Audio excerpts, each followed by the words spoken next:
and welcome to Your Schools. I'm your host, Lynn Turner Fitzgerald. Joining me is Dr. Erwin Garcia, Superintendent of School District 2.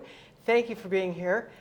And we are at the Washington Innovation Center, something you've talked about since you landed here.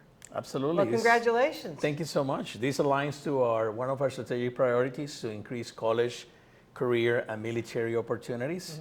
So our goal with this Innovation Center is to host the early college, high school, and the opportunity schools. Okay, we're going to take a look at some of these.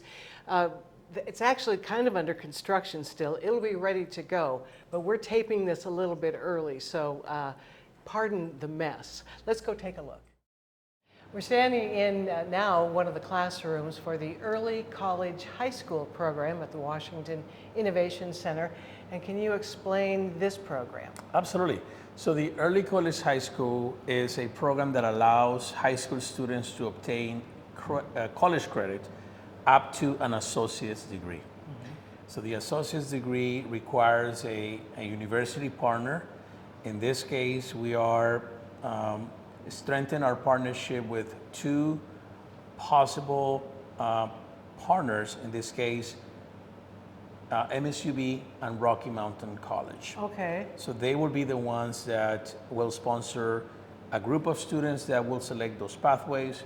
And just to give an example, freshman students at the early college high school will obtain 5 college credits on their first year attending this program.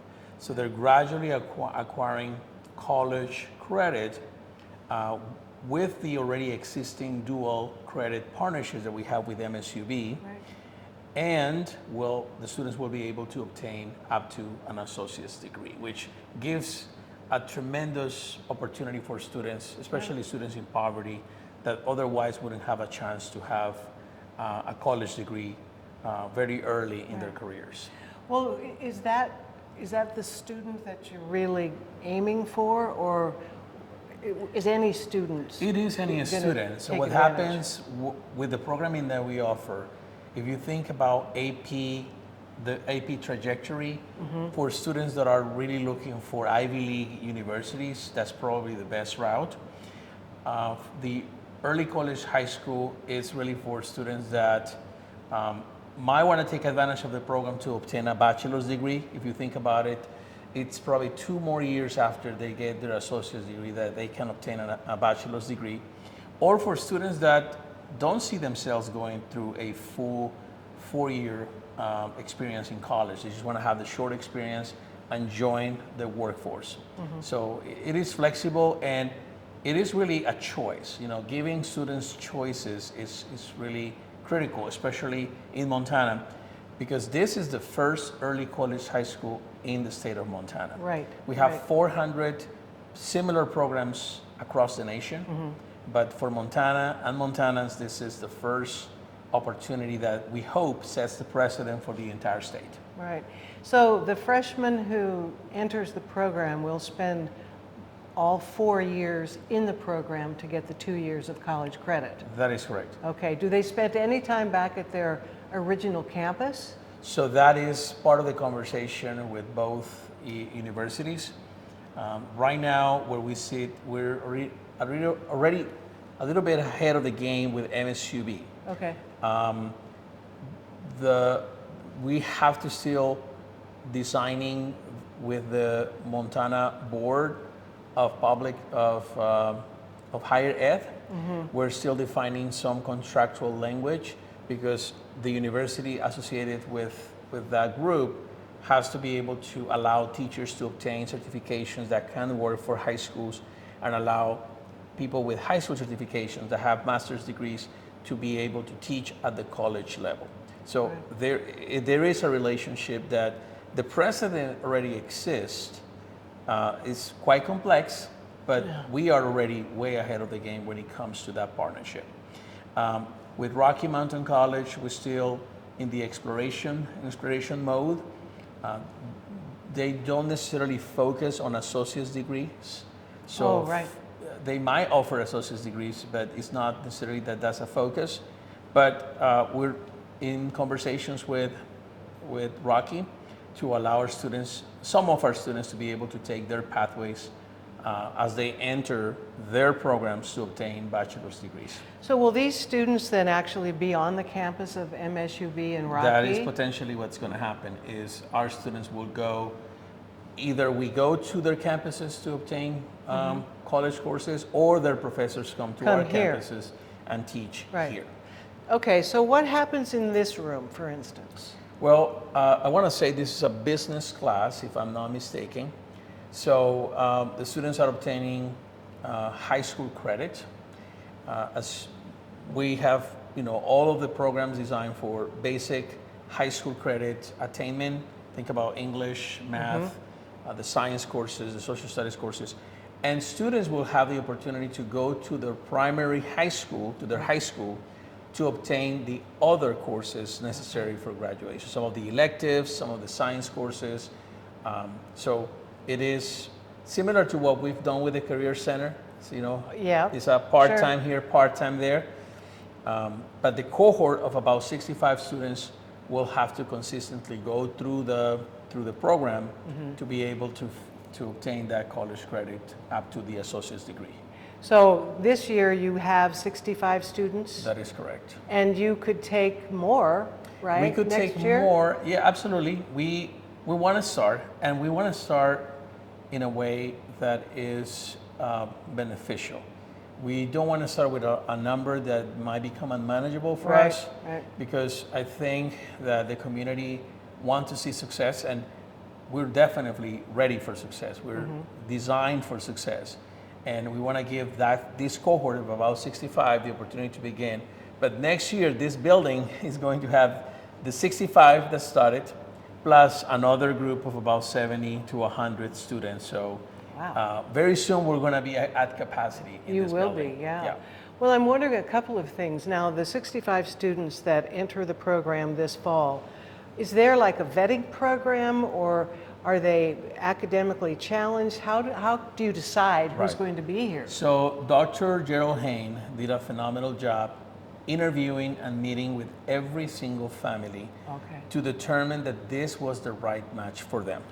We didn't want students to struggle to a point that they wouldn't be able to be successful. So this had to be the right match. Pretty much all parents were offered an opportunity to meet one-on-one. So the student has to have the readiness necessary to be successful in a program similar to this. Right, okay.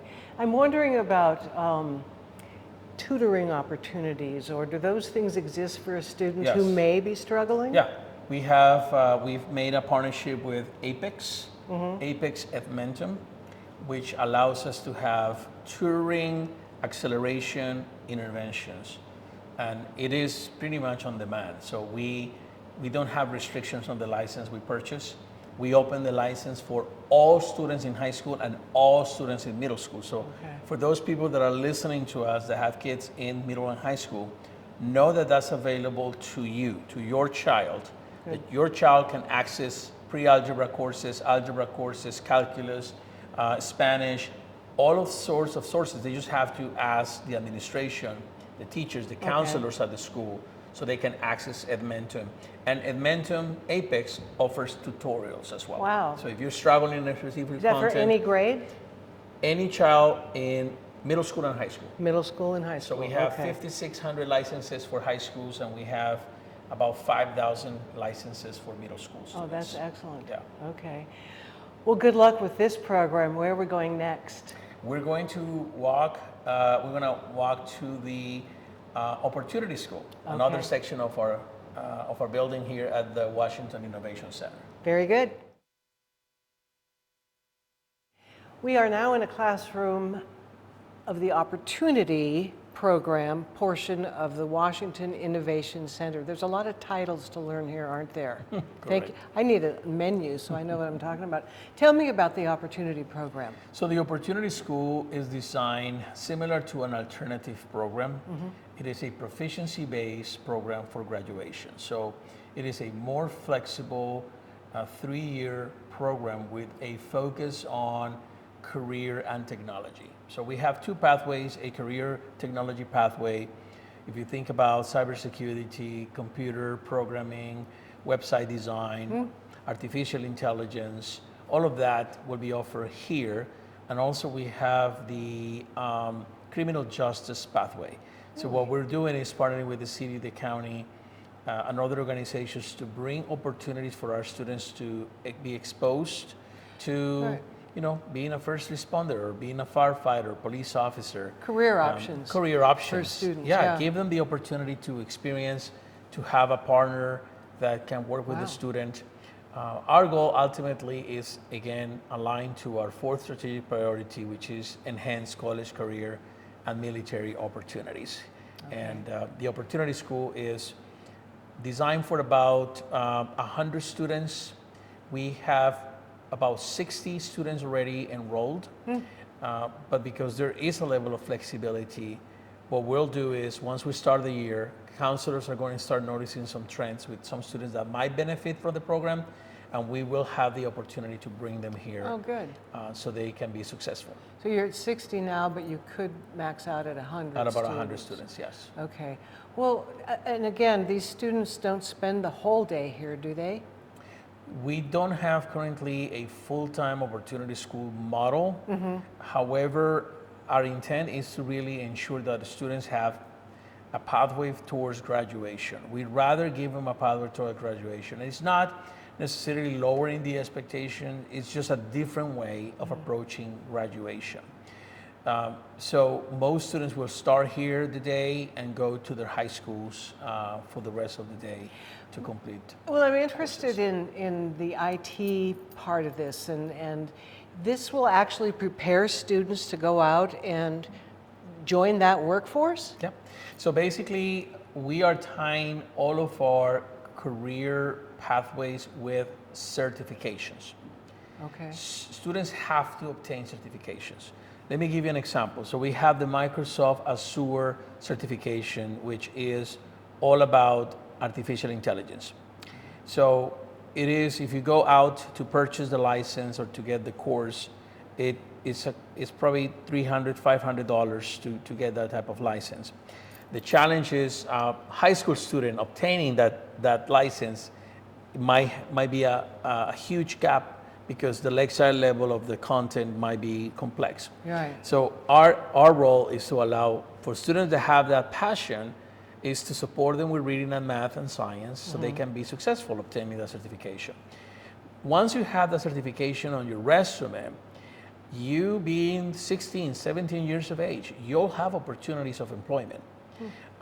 Based on one of the reports presented by Big Sky Economic Development, it was noted that one of the two areas of greater need in our community are anything related to medical sciences and anything related to computer technology.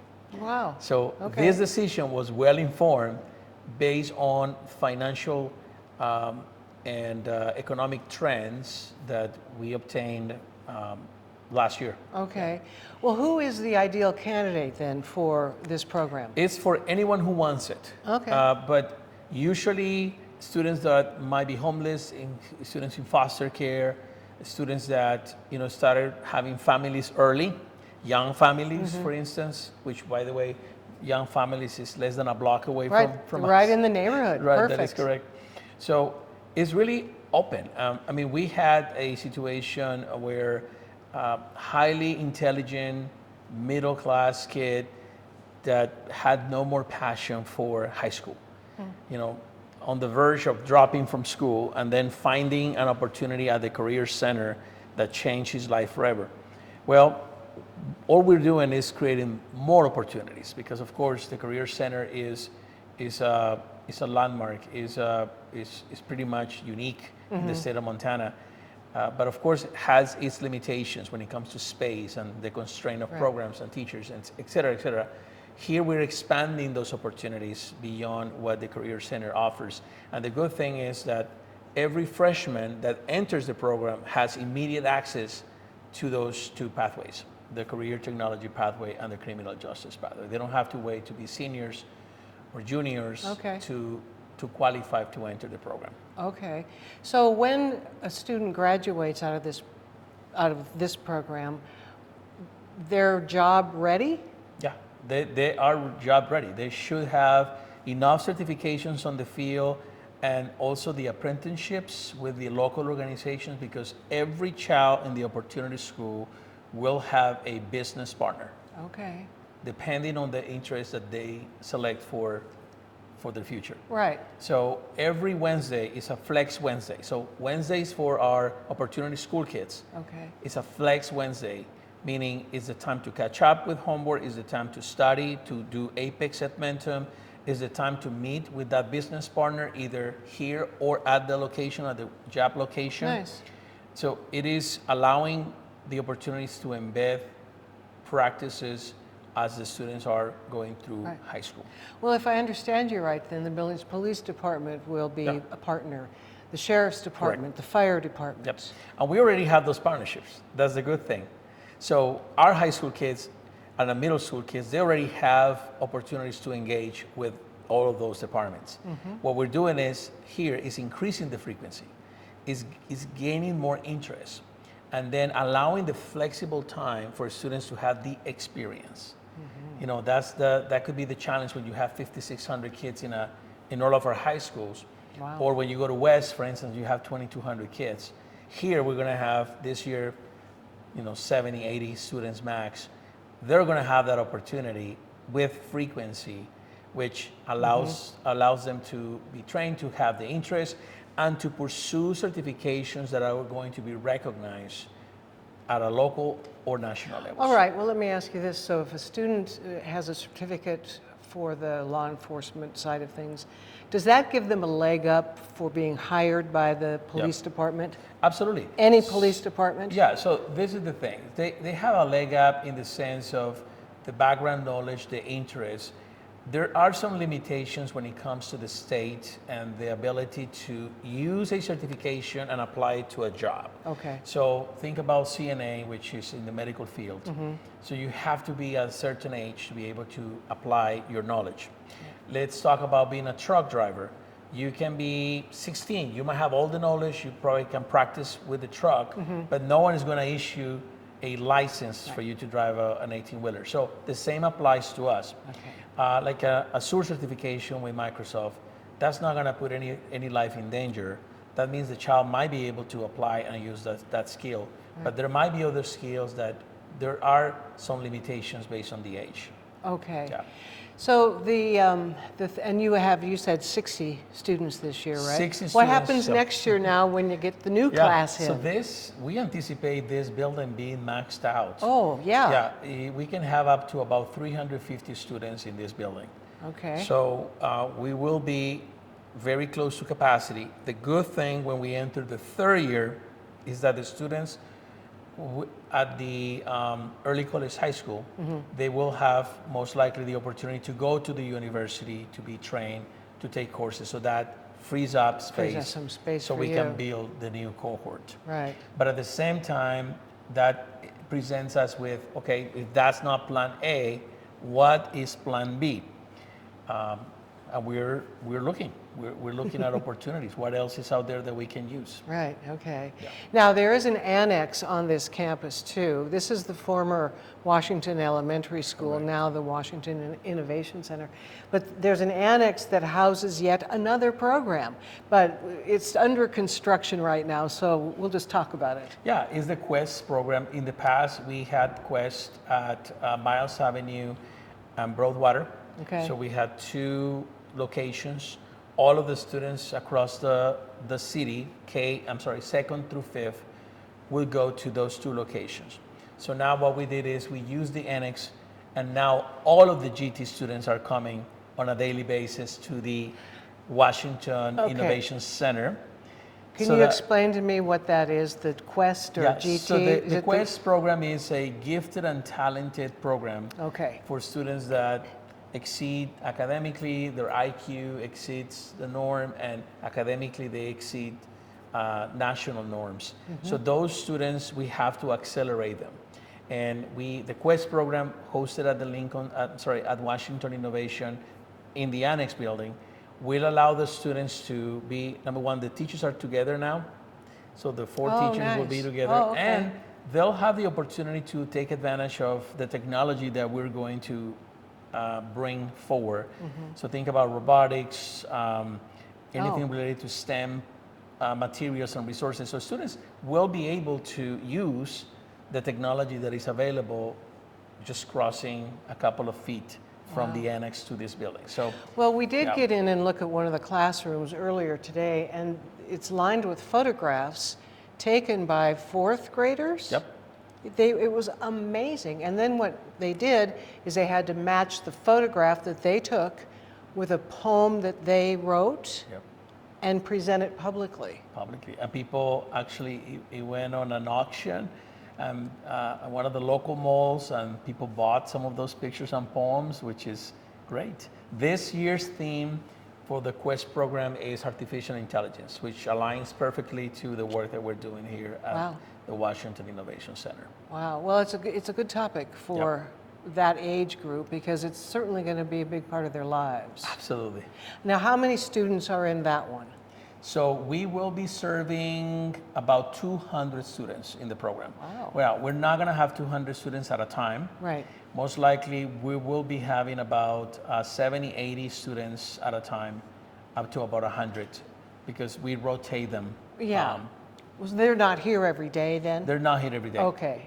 The classroom will be used every day, but the same student will come about twice or once a week to the Quest program. Wow, I bet they look forward to it, don't they? Yeah.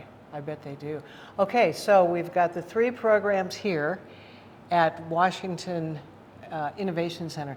You also have some new things going on at the Lincoln Center downtown. Yeah. Tell me about those. Well, we have a lot of things going on at the Lincoln Center.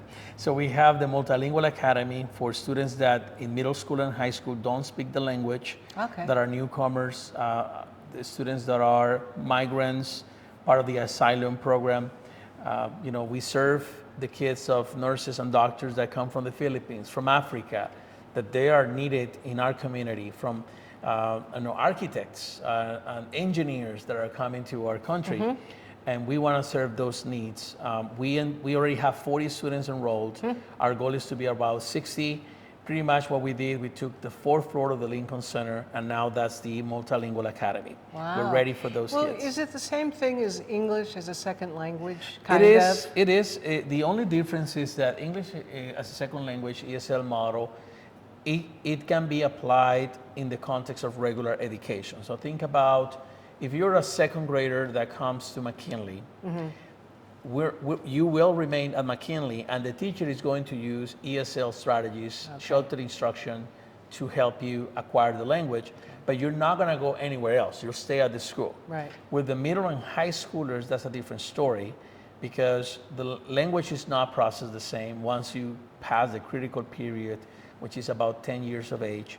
Of course, language now is stored in another part of the brain, and it becomes more of a rational process. So now you have more limitations in the acquisition of the language. So that's why middle and high school students have to be separated from the rest, especially at a very low proficiency level. But the goal is to ensure that those kids get the tools that they need so they can actually go back to their middle and high schools and be successful. You also have a new program for little itty bitties. Yeah, don't we have you? the Kinder Ready program, Yeah. McKinley, Orchard, and Bench. Those are the most vulnerable students with lower socioeconomic status.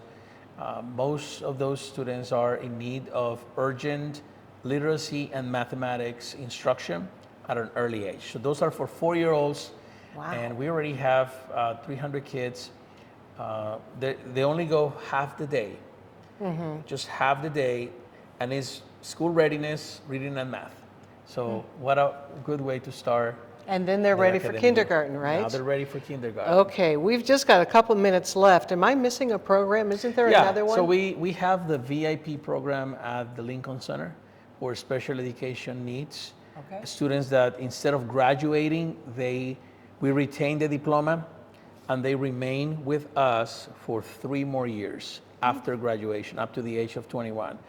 And it's focused on career crafts. Is pretty much vocational.